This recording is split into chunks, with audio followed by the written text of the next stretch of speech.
the Black Bull. "Oh, how I wish I could escape this place and have adventures," Kristen the eldest would sigh. "Oh, how I wish I could find myself a handsome husband," Mary the middle child would moan.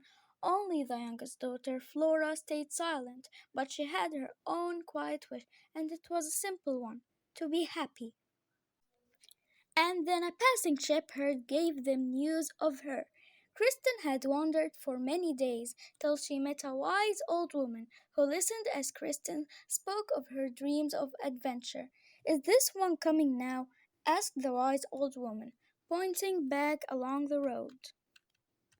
As soon as the tale was told, Mary's mind was made up. "This lonely life isn't for me," she cried, packing her few things and leaving, without a thought for her younger sister. Her mother ragged with anger. Flora wept salt tears into the washtub. What would become of Mary? And then traveling tinsmith gave them news of her. Puzzled Mary looked and saw a prettily painted cart pulled by two strong horses. Driving the cart was a handsome farmer, stopping to let his horses rest. The farmer asked the old woman where he might find himself a good wife. In the blink of an eye, Mary stepped into that painted cart and into her future. When Mary's tale was told, her mother ragged with anger, and Flora wept salt tears into the washtub. What would become of her? Her two sisters were gone. One chilly morning, as dawn bloomed, Flora whispered, "This troubled life isn't for me," and kissed her mother good-bye as she slept. "Will this make you happy?" asked the wise old woman, pointing back along the road. Puzzled Flora looked and gasped. Charging towards them was a terrifyingly huge snorting black bull. "This can't be," Flora said, backing away from the monstrous beast. But in the blink of an eye she was hoisted upon the bull's broad back and set off into her future. As the great creature plodded on to who knows where, Flora wept and wept. But slowly the tears stopped as she rocked peacefully on the bull's sleek black back. For hours they journeyed through the forests, up hillsides, across rivers with views so beautiful that Flora sang for the sheer joy of it. The beast liked the sweetness of her voice, for his ears twitched backwards to hear her better.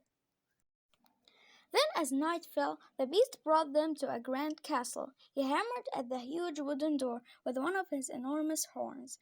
The servants of the castle came bowing low to the bull, as if they knew him. Flora was too timid to ask how that could be, so she stayed quiet and was thankful of the warm fire and the cozy bed she was shown to. She'd never know such comfort, but Flora couldn't enjoy it, not when she looked out of her bedroom window and saw the bull alone in the field below. In the morning, one of the servants pressed an object into Flora's hand. It was carved to look like an apple and painted green like spring moss. "Keep this safe," she was told. "You may need it when your heart is sore." Flora didn't understand, but tucked the object away as she set off once again on the back of the great bull.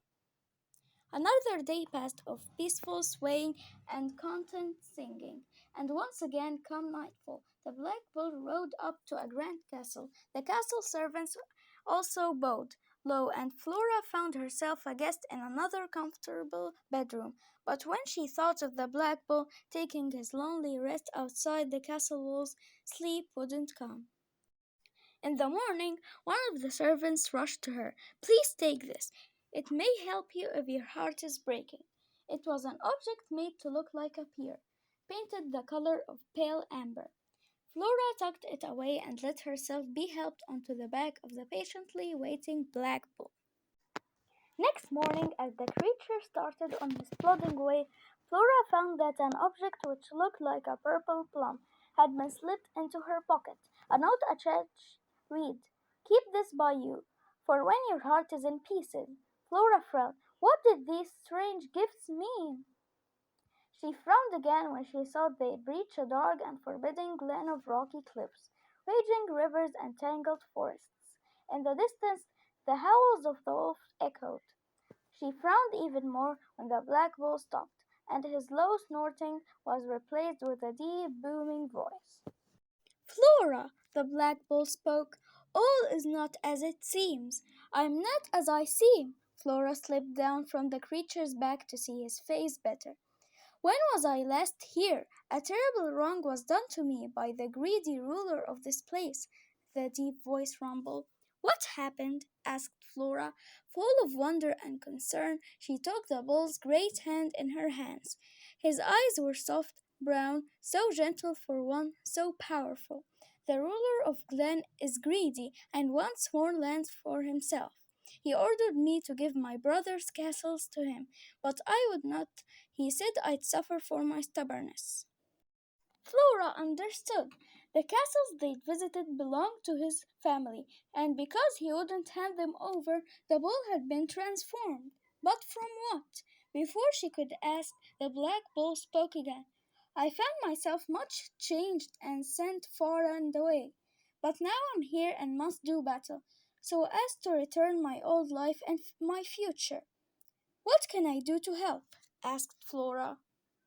You've already helped. Your kindness and company have made me so strong, Flora, said the beast. And now all you can do is watch and wait. If this gray sky turns blue, you'll know I've won and will come back to you. If it turns red, before Flora could beg the bull to explain, he thundered off. Take care!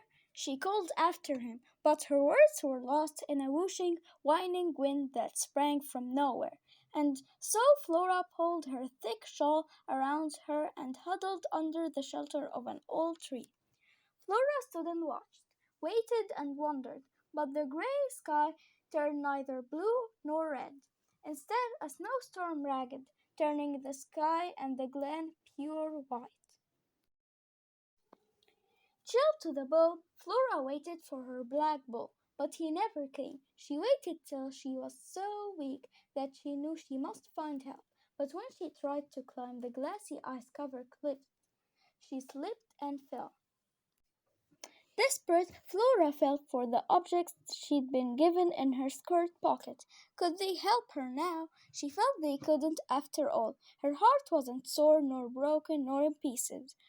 For the sky hadn't turned red, so somewhere, somehow, her black bull must be safe. With this happy, hopeful thought, Flora found thorny branches to wrap around her warm boots, so that her every step bit hard into the glassy cliffs. After many hours climbing, she escaped the dreadful frozen place. She looked down into the next glen, which was lush with purple heather and green moss. She followed an amber-colored stream down towards the cottage, where a woman in a headscarf was bent over a washtub.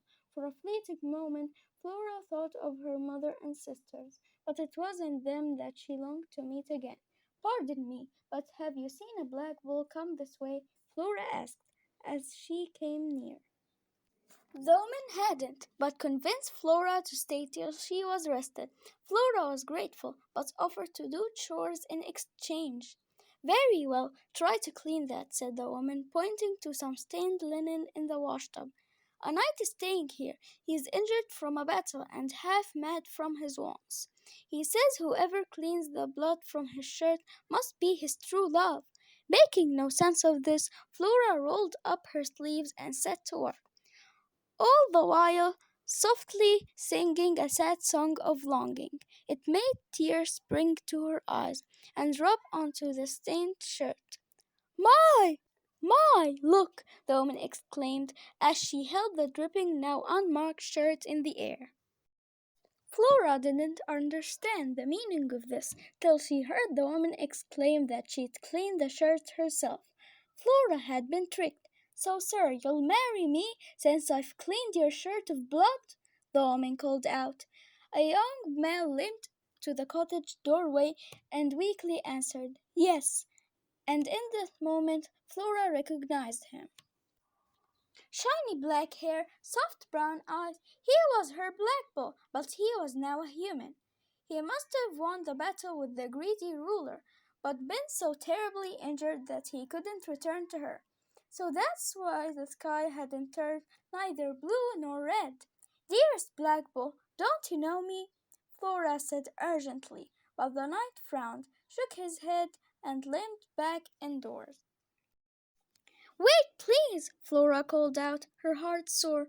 Leave him be, the woman snapped, bearing Flora's way. He's mine.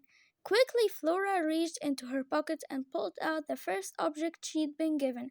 A latch snapped open, and the two halves of the green apple parted to reveal glimmering emeralds.